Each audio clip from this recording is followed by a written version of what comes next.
refreshing. He's also won the Early Career Scientist Award from ISA and the Shigo Award for Excellence in Arboricultural Education. So, Brian, thank you again for coming.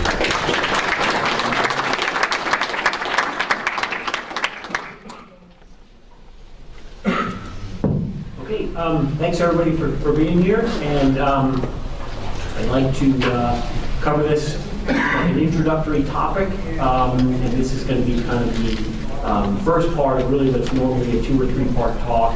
My second presentation at 3 o'clock will be a follow-up to what we're going to cover in this presentation. I will also thank, I don't see if Andrew's here, but I have to thank Andrew for inviting me. We gained about 55 degrees Fahrenheit flying down from Hartford Airport. We are likely to stay here another day because we're expecting a snowstorm tomorrow and our flight is almost surely going to get canceled. And despite the fact that I work in Massachusetts, I grew up in New York, and I can't tell you how happy I am that the Patriots lost. Red Sox fans are about the worst people who have ever possible.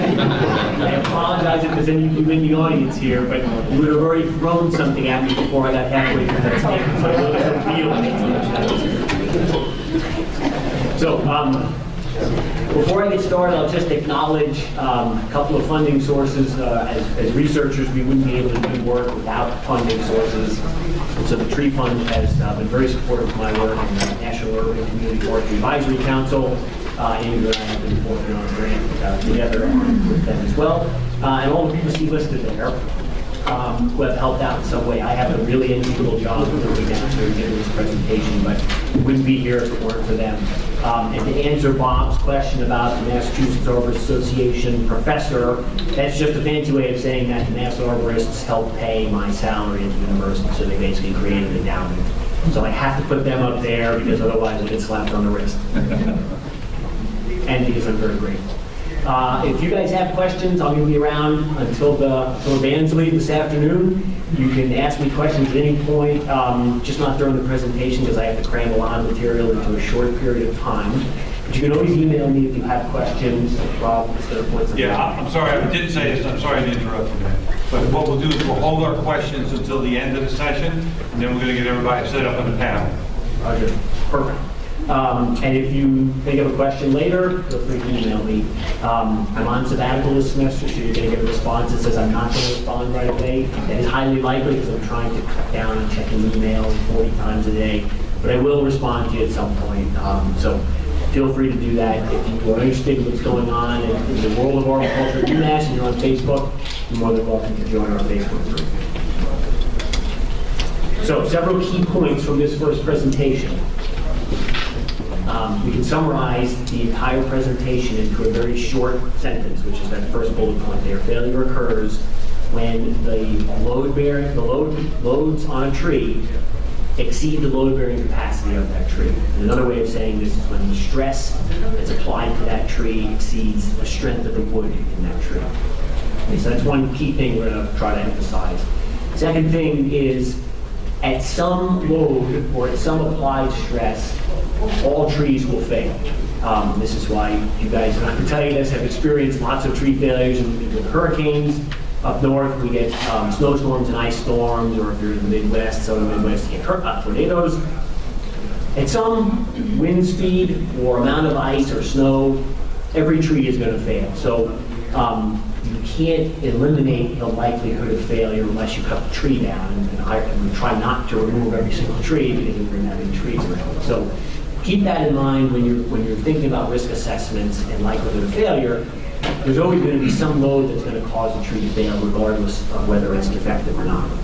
And the last thing, speaking of defects, is that defects increase the likelihood of failure. Again, this is probably, everybody already knows this, hopefully everybody knows this.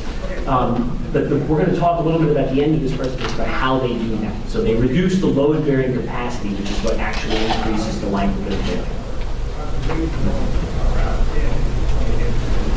So I wasn't kidding when I said we have to cram a lot of material into a very short period of time. Normally, you would take 3 or 4 semesters of engineering and physics, a couple, 3 semesters of calculus in order to understand what we're going to try to cover today. You don't have but 30 minutes, so there's a lot more to learn about all of these topics. They are, in fact, way more complicated than I can present in a very short period of time. If you are a professional engineer, if you have an engineering degree, I will apologize ahead of time because this is going to be really review for you. However, most arborists and most urban forestry practitioners don't have a huge amount of proficiency with some of these topics. So most of this hopefully is going to be relatively new, or at least maybe jog your memory from high school physics or college physics. The second limitation or kind of caveat to this talk is that when we try to apply physics and engineering to trees, what we're basically trying to do is take very complicated structure like a tree and distill it into a very simple physical concept. And while that's not possible to do with 100% accuracy, if we had a lot of research, we could be able to say something like, we can be 50% accurate if we use this very simple physics concept and apply it to a tree. Or maybe we could be 75% accurate. But without research, it's hard to know that for sure. So the other thing we're lacking is a lot of good empirical data, research data that can help us say confidently or less confidently that these simple physics concepts can be applied or can't be applied. So we have to kind of temper our what we're going to talk about today, knowing that this is like basic, simple physics trying to apply to very complex structure. And the last thing, while engineers and people who work with structures, buildings, stop signs, bridges, that sort of stuff, don't have to worry about changes to that structure over time.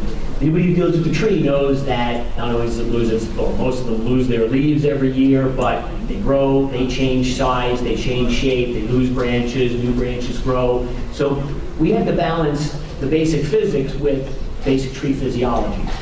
And if, for example, you wanted to reduce the likelihood of failure of a tree, and you didn't want to cut it down, just pull all the leaves off, and then it has a much less likelihood of failure. But obviously, if you do that, then you're going to physiologically damage the tree. So we have to kind of balance both of these things. And so we have to temper the kind of physical side of how we're going to look at risk of likelihood of failure with the physiological reality of dealing with the tree and not some engineered structure. This schematic just puts tree risk assessment and likelihood of failure in perspective. And so many of you know, if you're track qualified, this risk basically is made up of the severity of the consequences and the likelihood of event. The likelihood of event is made up of the likelihood of impact and what we're going to talk about today, the likelihood of failure. Okay? So all the text that's highlighted in red is what we're going to hopefully try to cover between this and the next presentation. The likelihood of failure, as I said, one of those key points, which you'll hear a bunch of times, is that when the loads on the tree exceed the load-bearing capacity of that tree, that's when you have failure. And I'm going to say loads exceed load-bearing capacity on the tree a lot. I mean any part of the tree. So it could be a branch, it could be uprooting, it could be breaking of the trunk, but I'm just probably going to say likelihood of failure of the tree. That can mean any part of the tree as well. When we talk about loads, there are basically 2 different kinds, static loads and dynamic loads. The short version of this, we'll get into a little more detail in a second. Static loads don't change very much over time. So you can imagine ice accumulating on a branch. It would take hours and hours before the weight of that ice starts to increase, whereas wind load is a dynamic load. It changes quickly over time. The wind might gust to 30 miles an hour, and then 2 seconds later, it might slow down to 5 or 10 miles an hour. So static and dynamic loads have a very different effect on the likelihood of failure. We have to understand the difference between them. The load-bearing capacity of a tree is made up of 2 things, basically. How big it is, its diameter, cross-sectional diameter that is, as well as the strength of the wood that's in that part of the tree that we're looking at. Okay, so wood strength and size. If you had a really funky looking cross-section like a triangle or a square or something like that, the shape also comes into play, but most of the time we're dealing with approximately circular cross-sections. So if we want to understand likelihood of failure, we need to understand these basic physics concepts. And they're force, lever, torque. Torque is also referred to as bending moment. the stress, the strength, and then frequency and damping ratio. Frequency and damping ratio relate to dynamic loads and swaying trees, which we're going to talk about in the second presentation. So we're not going to cover those in this presentation. We're just going to go over the first 1, 2, 3, 4, 5. Failure occurs when the loads on the tree exceed the load-bearing capacity, or when the stress on the tree, the applied stress, exceeds the strength of the wood. If we understand these basic physics concepts, basic concepts of Newtonian mechanics, then it's going to give us a lot of insight into why trees fail and what we can do to reduce that likelihood of failure through arboricultural practices. That's the second topic. Both stress and wood strength are measured in pounds per square inch. Okay, so they're measurements of basically force divided by area. Pounds of force divided by square inches of area. If you prefer SI units or metric units, then it's newtons per meter squared. That's known as Pascal. If the wind or car backing up into the tree or ice accumulating on a branch, let's say, applies 6,000 pounds per square inch of stress to a branch or a trunk, and the wood in that branch or trunk has only 5,000 pounds per square inch of strength, then that branch is going to break, or that tree is going to break, that trunk is going to break. The reason we use stress and not force, and we'll talk about force in a second, the reason we use stress and not force is because stress allows us to compare smaller trees or smaller parts of a bigger tree with bigger trees. Because stress is force divided by area. It's obvious that if you have a 2-inch diameter branch and you try to break it, it's going to take a lot more force to break that branch than a branch that's only, or a twig that's a 1/2 inch or a 1/4 inch in diameter. If they have the same wood, if the wood strength is the same in that 4-inch branch or that 1/4 inch branch, they will fail at the same stress. So bigger force isn't necessarily worse, because you might have a bigger tree. And since stress is force divided by area, it might normalize out to be the exact same as a smaller force on a smaller branch. When we think of stress, we think of it as being inside the tree, and that's what these diagrams are going to illustrate here. So these are 2 idealized tree trunks, one's small and one's smaller, a lot smaller. You have a 1,000-pound tree here, and it's got a cross-sectional area of the trunk of 10 square inches. Then you have a much lighter tree, 100 pounds, but it's got a much smaller cross-sectional area. It has 1 square inch of cross-sectional area in the trunk. So the force on, the stress on both of those trees is exactly the same, 100 pounds per square inch, force divided by area. So even though one has a larger force, because it weighs more, it has a bigger cross-section, stress is the same. So the likelihood of failure of these 2 trunks is exactly the same, as long as their strength, their wood strength, is exactly the same.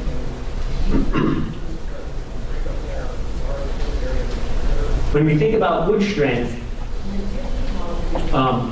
probably everybody here knows already that wood strength differs between different species. So I'm obviously not familiar with the trees of Florida, but I know that up north, I can tell you that a hickory, shagbark hickory, has a lot more wood strength than a white willow or a white pine. And there are surely analogies that you guys can make with your strong-wooded species and your weak-wooded species.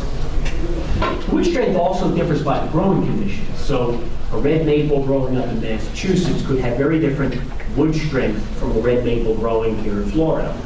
A red maple growing on a dry site could have very different wood strength than a red maple growing in a swampy site, a wet site. So the growing conditions on the tree can also affect the strength of the wood. The strength of the wood also is affected by genetics, the genotype of the tree. So even if you have 2 red maples growing right next to one another, one of them could have very different wood strength than the other, just because genetically it got dealt one hand and the other tree got dealt a different hand. And even within the same tree, the strength of the wood in the roots could be different from the strength of the wood in the trunk, could be different from the strength of the wood in the branches, could be different from the strength of the wood near the pith versus the strength of the wood in the sapwood. So there's a lot of variability, and even though it seems like a pretty straightforward concept, It's actually incredibly variable when you start looking at all of these factors that can change the actual strength. You can look up values for wood strength in a textbook called the Wood Handbook. And so many of you might be familiar with that already. It's produced by the U.S. Forest Service Forest Products Lab. The values you get for wood strength from that textbook come from specimens, which is what you see here is a testing machine that's pushing down on this beam, which is a specimen that we machined, a 1x1 by 16-inch specimen that we machined out of a tree we had broken. And these values can be actually a lot different from the whole tree. So when you break a whole tree, it tends to be a lot weaker than if you just break a beam, a little specimen that you take out of that same exact tree. Our studies have shown that it's about 60%, 80% of the actual specimen value. So if you were to use values of wood strength from the Wood Handbook, you would actually overestimate the actual strength of the tree, because the tree breaks at a lower wood strength than the specimens that come out of that same tree. So this is, again, another point of variation that we have to be aware of. And unfortunately, there's not a lot of studies that have looked at breaking actual branches, breaking actual trees, so we don't have a huge amount of data to go on. That general ratio, 60 to 80%, kind of hold on to it. Okay, so very simple definitions of force. Area is pretty straightforward. A force is a push or a pull. The force is actually outside of the tree. It's external to the tree. Gravity is a force that is a constant force, doesn't change. And wind is a force that's intermittent. It can be windy on some days, not windy on other days. It can speed up even on a windy day and then slow down. So it's an intermittent or variable force. There's a silver maple. The weight of that tree is indicated by one of those red arrows. The other red arrow that's pointing up is the red arrow indicating the reaction force of the ground that's holding that tree in place. The tree isn't sinking into the ground. When you have two forces that line up like that, you basically get compression. Two forces are trying to push that trunk together and make it shorter. When the forces don't line up, so when the reaction force and the weight of a branch, for example, are separated by a distance, we call that distance a lever. And when you have a lever and a force, then you get a torque. Torque is just force times lever. Anybody who's ever changed a tire knows it's hard to do it. Just take a little tiny wrench or a pair of pliers.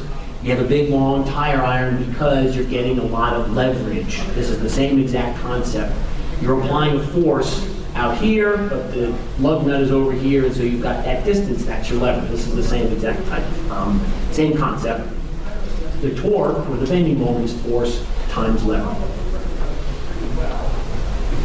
Here's the force of the wind, very simplified, blowing on that silver maple crown. And you can see there is a distance, a lever, the yellow line, between where the tree is being held in the ground, that's the reaction force, and where the wind is actually being applied to the tree. So in this case, there is a torque, or bending moment, on the trunk of that tree. When you have torque, when you have a bending moment, you get two kinds of stress that are in the middle of the tree. So now it's not just those arrows that are pushing downwards. You notice that some of the arrows are going down, the other arrows are actually going up. And so this is pushing together, compressive stress, and this is pulling apart, tensile stress. So you can imagine if here's my tree, and I blow on it with the wind, the fibers on the windward side, the wood fiber is going to have to pull apart as the tree bends. And on the leeward side, those fibers are going to get pushed together. So this is compressive and tensile stress right next to one another in the same cross section. The length of the arrows in this case actually is indicative of the amount or the magnitude of the stress. So when you have bending, force times lever gives you a torque. When you have this bending stress, you get big stresses out in the sapwood at the bark, and then smaller bending stresses in the middle where the pith is. And that dashed line there, in engineering or physics terms, is called the neutral plane. And you can see what that means is that there's, look,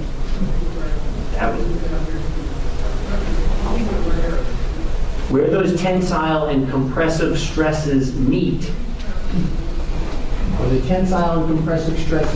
right in the middle, they're trying to shear or slide next to one another. So when you have bending, when you have torque, you also get this shear stress right in the middle of the cross section. So anytime you have a torque, you get tensile compressive stresses from bending as well as the shear stress from bending. So why are these all important?